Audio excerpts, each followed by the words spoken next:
Сәлем достар, менің каналыма қош келдіңіздер. Бүгін сіздермен сковородкада дайындалатын фрикаделькилер әзірлейтін боламыз. Ең алдымен осы видеоға лайк басып, каналға тіркеліп қойыңыздар. Мен 300 грамдай фаршты алып, үстіне бір жұмыртқа салып, және өте ұсақ етіп туралған жарты пиязды салдым. Пиязды өте ұсақ етіп туруға кеңес беремін.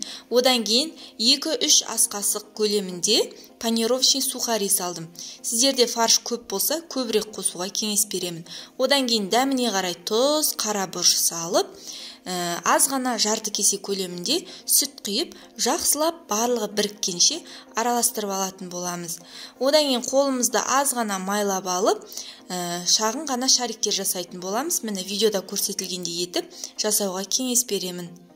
Менің каналымдағы рецепттерді ең бірінші болып көру үшін осы видеоға лайк басып, каналға тіркеліп қойыңыздар. Және де міндетті түрде комментарий жазуды ұмытпаңыздар.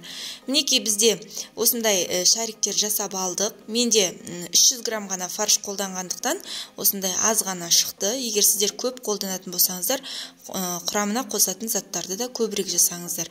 Енді келесі кезекте 2-3 ас қасық майда екі жағын кезектестіре отырып қуырып алатын боламыз.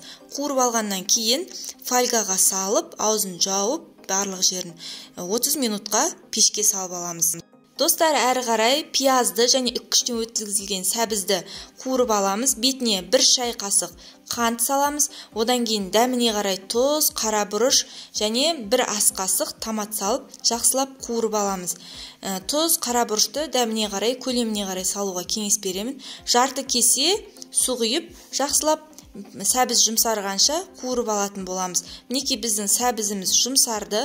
Одан кейін 2-3 ас қасық көлемінде 33%-тік сливки құюға кеңес беремін. Егер сіздерде сливки болмаса, қаймақ қоссаңыздар да болады.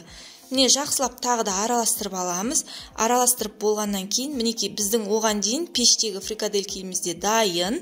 Суытып қоя тұрамыз да, жаңағы соусымызға ең соңынан өте ұсақ етіп туралған чеснокты салып, жақсылап араластырып алатын боламыз.